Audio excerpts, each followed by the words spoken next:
आज जिस स्टॉक के ऊपर चर्चा करने वाला हूं दोस्तों, वो है भले ही 35 रुपए का। और इस 35 रुपए में आने के लिए बहुत सारी चीज़ें हुई हैं।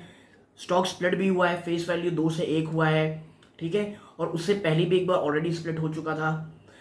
कंपनी ने बाईबैक भी जारी कर रखा था इसमें एक समय में। और अगर आप देखेंगे ना, तो ये स्टॉक अपने आप में मुझे बहुत ज़्यादा फैसिनेटिंग लगा दोस्तों। ये स्टॉक जो मैं सैटरडे की रात को 9 बजे लाइव करता हूँ, उसमें पूछा गया था एक आप कह सकते हैं यूज़र के द्वारा। उनका नाम रंजन नाम से उनका यूट्यूब मतलब उनका जो कमेंट आया था उसमें नाम उनका रंजन पी था।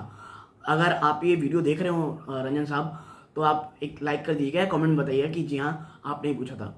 और ये स्टॉक मुझे फैसिनेटिंग इसीलिए लगा क्योंकि इसमें वो तमाम पॉजिटिव चीज़ें हैं जो एक अच्छे स्टॉक पे होनी चाहिए। अच्छा रिजर्व है, कैश रिजर्व बहुत तगड़ा है, कंपनी बहुत अच्छी है। आप कह सकते हैं 1,500 करोड़ के आसपास का मार्केट कैप है, बड़ी नहीं है बट हाँ ठीक ठाक कंपनी है। और आरओसी ये भी ठीक है दोस्तों इस कंपनी का। डेट टू इक्विटी भी कंट्रोल में है कंपनी के। प्रमोटर की होल्डिंग बहुत अच्छी है। लेकिन प्रॉब्लम स्टॉक से ये है कि जिस सेक्टर से ही बिलोंग करता है, ये पिछले काफ़ी समय से प्रॉब्लम में गुजर रही हैं। मार्जिन को लेकर के, इनपुट कॉस्ट को लेकर के, क्योंकि जब मैं आपको इसके सेल्स के नंबर दिखाऊंगा वो बहुत पॉजिटिव है, लेकिन जो ऑपरेटिव प्रॉफिट मार्जिन है वो लगातार गिर रहे हैं। और आज भी स्टॉक में एक बड़ी गिरावट देखने को मिल रही है दोस्तों। और कंपनी ने कॉन कॉल में जो बातें कही हैं वो भी आपके साथ शेयर करूंगा। यकीन मानिए ये स्टॉक बहुत ज़्यादा अच्छा है, लेकिन प्रॉब्लम पूरे सेक्टर में चलने के कारण ये फेस कर रहा है। अगर सेक्टोरल रिवाइवल होता है तो मुझे ऐसा लगता है कि ये स्टॉक आने वाले समय में एक बहुत ही ज़्यादा तगड़ा पोटेंशियल रखता है। लेकिन देखिए वापस से, अगर आज मैं आपके साथ जब वीडियो ट्रैक कर रहा हूँ, कोविड के मामले वापस से बहुत ज़्यादा तेज़ी से बढ़ रहे हैं। और इस सेक्टर के लिए जिसके आपके साथ मैं चर्चा कर रहा हूँ, उसके लिए कि ये बहुत निगेटिव न्यूज़ है। तो यदि ये और ज़्यादा बढ़ते हैं, या कह सकते हैं खतरा और बढ़ता है, तो मुझे लगता है ये इस स्टॉक के लिए बहुत बहुत ज़्यादा खराब होगा। स्टॉक का नाम दोस्तों फेल्टेक्स इंडिया लिमिटेड। तो क्या है पूरा मामला, क्यों मुझे पसंद है और क्यों मैं ये कह रहा हूँ अगर रिवाइवल होता है तो ये कंपनी के लिए बहुत अच्छा होगा। तो अब विदाउट वेस्टिंग टाइम सीधा लेके चलता हूँ मैं आपको इस वीडियो में एनालिसिस की तरफ। देखिए लगभग 1575 करोड़ का मार्केट कैप है।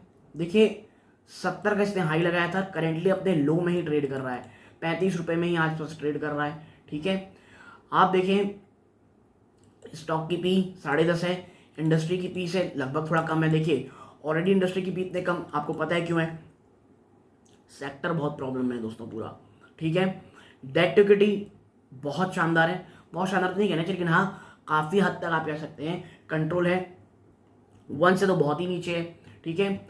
आप देखें कोई प्लेज परसेंटेज नहीं है दोस्तों। प्रमोटर की होल्डिंग बहुत ही शानदार है, ठीक है। आप देखिए तो पिछले 3 सालों में रिटर्न देखेंगे ठीक ठाक सा है। ऑपरेटिंग प्रॉफिट मार्जिन एवरेज में देखेंगे 7.15% का है। लेकिन प्रॉब्लम यही दोस्तों कि इससे बहुत नीचे जो ओपीएम है इस कंपनी का आ चुका है इश्यूज़ के कारण, ठीक है। तो ये तो हो गई एक प्राइमा फेसी, हमने देख लिया कि किस तरह के हालात हैं दोस्तों। कंपनी डिविडेंड भी देती है बट वो नेग्लिजिबल है, तो उसको मैं ज़्यादा काउंट नहीं करता। आप देखें Filatex India Limited engage in the manufacturing and trading of synthetic yarn, या दोस्तों सिंथेटिक यार्न और टेक्सटाइल जैसे polyester chips, narrow fabric etcetera. और देखिए जो प्रॉब्लम है ना टेक्सटाइल सेक्टर में, वो लगातार बढ़ती ही चली जा रही है दोस्तों, ठीक है। आगे अगर मैं आपके साथ चर्चा करूं, आप देखें यहाँ पे तो आप पाएंगे the product offering of the company consist of polyester chips, drawn textured yarn, partially oriented yarns, fully drawn yarns, air textured yarns. यानी देखिए इसका जो प्राइमा फोकस है ना ये यार्न्स में, यानी थोड़े ऊनी जगहों पे दोस्तों, ऊनी चीज़ों पे है, ठीक है। आप देखिए अगर इसका जोग्राफिकल स्प्लिट करेंगे तो इंडिया में देखेंगे तो ये लगभग 91% है of financial 22 versus 89% of financial 21, ठीक है, 191%। आउटसाइड इंडिया जो पहले 9% था, वो अब आप कह सकते हैं पहले जो 11% था उससे घट करके 22 में ये मात्र 9% हो गया है। The company caters mainly to Surat, Mumbai, Ahmedabad, Ludhiana, Panipat and Bhilwara market in India and exporting product to more than 45 countries and across 5 continent. यानी आप देखेंगे तो गुजरात कोस्ट लाइन से ऊपर चलते जाइए, गुजरात, महाराष्ट्र, फिर आप कह सकते हैं लुधियाना, पंजाब, महाराष्ट्र, पंजाब और आप कह सकते हैं गुजरात, ये इनके मेन एरिया है और बाहर एक्सपोर्ट किया जाता है माल को। ठीक है, अब बात करते हैं वैल्यू एडेड प्रोडक्ट में। तो देखिए कंपनी की जो स्ट्रेंथ है ना वो वैल्यू एडेड प्रोडक्ट है। आप कैसे, आप देखें, companies value added product are characterized into 4 variant: comfort touch, fancy effect and other, which include Sewell, Filori, Filaspin and Woolly and Flexifill and few more. The improvement in margin until financial 22 was due to the shift towards value-added product. और देखिए margin में improvement क्यों आने लगा था बीच में, क्योंकि company ने बहुत ज़्यादा फोकस वैल्यू एडेड प्रोडक्ट की तरफ किया था। ठीक है, अब देखते हैं कंपनी की मैन्युफैक्चरिंग फैक्ट्री फैसिलिटी। तो आप पाएंगे यहाँ पे the manufacturing facility of the company are located at Dadra and Dahej with an installed capacity net capitative use इतनी फॉर पॉलिएस्टर चिप्स। ये आप कह सकते हैं 55,800 मेट्रिक टन पर एनम। यानी आप यहाँ देख सकते हैं कि इतनी इनकी आप कह सकते हैं क्या है टोटल कैपेसिटी है। मैं यहाँ इतना टाइम इसलिए लगा रहा हूँ दोस्तों क्योंकि बताने लायक नहीं है, पॉज कर दूंगा, आप खुद पढ़ सकते हैं। ठीक है, आप देखें लोकेशन एडवांटेज जो ज़रूरी है आपके साथ शेयर करना। देखिए the company's plant at Dahej and Dadra enjoy the benefit of being located in proximity to major consumption centre of Mumbai and Surat. देखिए इनकी जो दो मैन्युफैक्चरिंग यूनिट है, चाहे वो दाहेज में जो गुजरात में है और दादरा जो कि महाराष्ट्र में है, मुंबई में कह सकते हैं आप, ये दोनों इनकी जो मेन मार्केट है ना मुंबई सूरत, उसके लिए बहुत इंपॉर्टेंट है एज कार्गो पोर्ट। क्योंकि भाई आपको पता है यहाँ पे मतलब कार्गो पोर्ट के पास है। और दाहेज कितना इंपॉर्टेंट है हमारे एज अ पूरा कंट्री के कुछ इंपॉर्टेंट मैन्युफैक्चरिंग हब के लिए, ये आप सबको पता है। अक्सर दाहेज का नाम आप जो कह सकते हैं जो फार्मास्यूटिकल कंपनी है उनके प्लांट्स में भी सुनते होंगे। This help the company in saving the freight cost for transportation of the product. ठीक है, patent was granted on first step number 4 process for recycling of polyethylene terephthalate PET waste for the period of 20 year with effect from 2 June 2021। यानी 20 साल का उनको एक patent भी मिला हुआ है जो कि काफ़ी अच्छा है।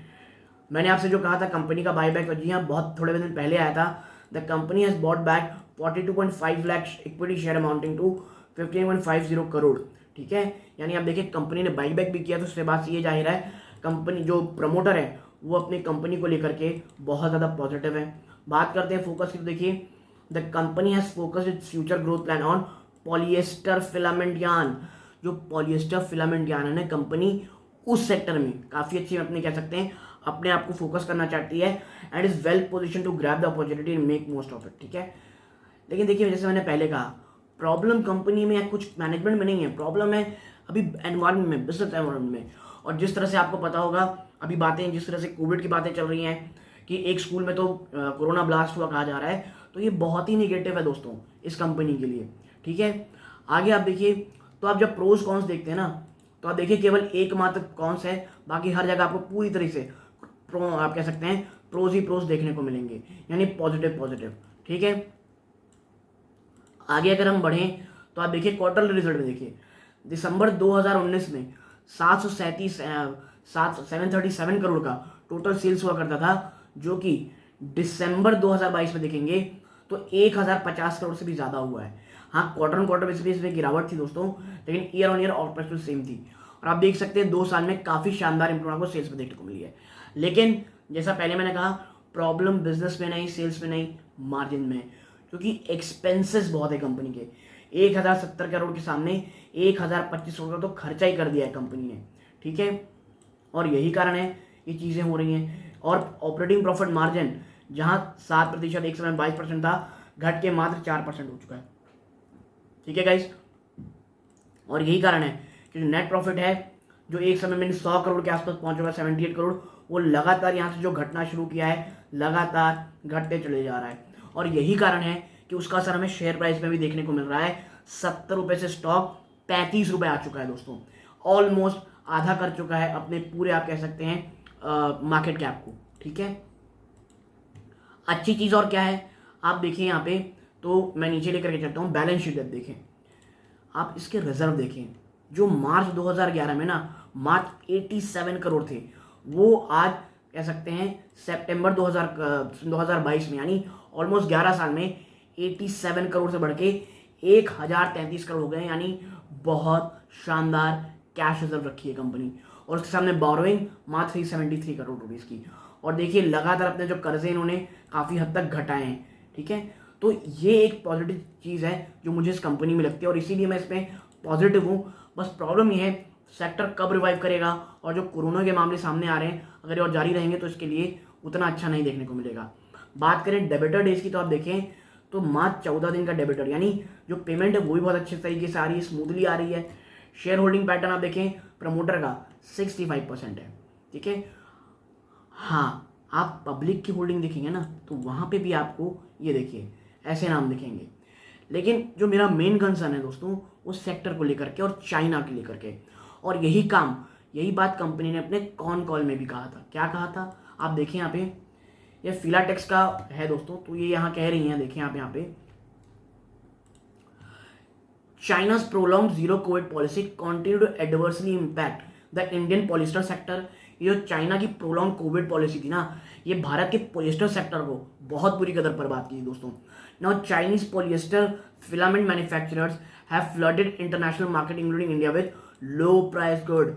अब भैया वहाँ माल बिका नहीं, उन्होंने फ्लड मार्केटिंग कर दी इंडिया में और अन्य देशों में, जिसका घाटा किसको हुआ, भारत कंपनीज को, और जिसमें फिलाटेक्स भी है दोस्तों, ठीक है। Now this has resulted in increase in import and decrease in export for Indian polyester filament manufacturer. अब आपको समझ में आया होगा कि जब चाइना ने फ्लड करके दे दिया पूरा मार्केट में तो मार्जिन बचेंगे कहाँ, आपको कॉम्पिटिटिव रेलिमेंट भी तो रहना पड़ेगा, और यही कारण है लगातार माल गिर रहा है दोस्तों। लेकिन चाइना का ओपन होना, अब आपको ये भी समझ में आया होगा भारत कंपनी खास करके फिलाटेक्स के लिए कितना अच्छा रहेगा दोस्तों। Now exports had gone down by least 75 to 80%, 75 से 80% टूट चुका है दोस्तों। And currently the company doing 20% of the normal volume, यानी नॉर्मल वॉल्यूम का मात्र 20% कर रही है। It is expected to reach 30-35%। मतलब समझिए चाइना ने क्या हालत खराब करके रख दी थी इंडिया के पॉलिएस्टर सेक्टर की। लेकिन अब जिस तरह से आपके साथ चाइना ओपन हुआ है तो ये इस कंपनी के लिए अच्छा है। मैं ये नहीं कह रहा चुपचाप जाके खरीदने लग जाइए, आप खुद समझिए चाइना का ओपन हो रहा भारत के पॉलिएस्टर बिजनेस के लिए बहुत अच्छा है, खास करके इन जैसी कंपनीज के लिए, ठीक है। आगे है Indian traders and customer have imported more than 2 lakh metric tonne of filament in the last 9 month, ठीक है। जो इंडियन ट्रेडर एंड कस्टमर दोस्तों उन्होंने 2 लाख मेट्रिक टन ज्यादा के इंपोर्ट कर रखे हैं filament with over 35,000 metric tonne imported to month of November December alone. Now despite the challenges situation the company has achieve 100% capacity plant. देखिए मैंने आपसे पहले भी कहा है प्रॉब्लम सेल की है ही नहीं, सेल तो अच्छी कर रही है कंपनी, बहुत इफिशिएंट है, प्रॉब्लम है मार्जिन की। और रीजन था चाइना के जो मार्केट है, चाइना के जो मैन्युफैक्चरर हैं उन्होंने एक फ्लड मार्केटिंग शुरू कर दी है प्रोडक्ट की, चाहे इंडिया में हो चाहे अन्य देशों में हो, और इसका प्रॉब्लम असर किस हो रहा है, हमें हो रहा है। How the headwind related to the dumping of goods by Chinese polyester filament manufacturer has affected the realization and margin during the quarter. Now management anticipates systemic increase in realization and margin beginning in quarter first of financial 24। Company ये मान रही है कि भाई जो quarter बन जाएगा ना फाइनेंशियल 24 से, वो कंपनी के लिए काफ़ी अच्छा एक गेम चेंजिंग हो सकता है। आगे है now there are signs of decrease in import stream as China has finally realized its zero covid policy. चीज़ें थोड़ी अच्छी दिखने लग गई हैं जैसे ही चाइना जीरो कोविड पॉलिसी से हट रहा है। With the easing of restriction in China its domestic demand is gradually building up.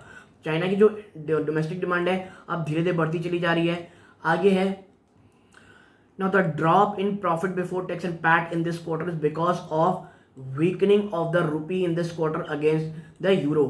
अब आप देखें जो profit after tax, profit before tax में जो कमी आई है और प्रॉफिट आफ्टर टैक्स में कमी है इस क्वार्टर में, उसका रीजन ये है कि रूपी का कमजोर होना इस क्वार्टर में यूरो के against will resulted the notion mark to market exchange loss on euro loans, ठीक है।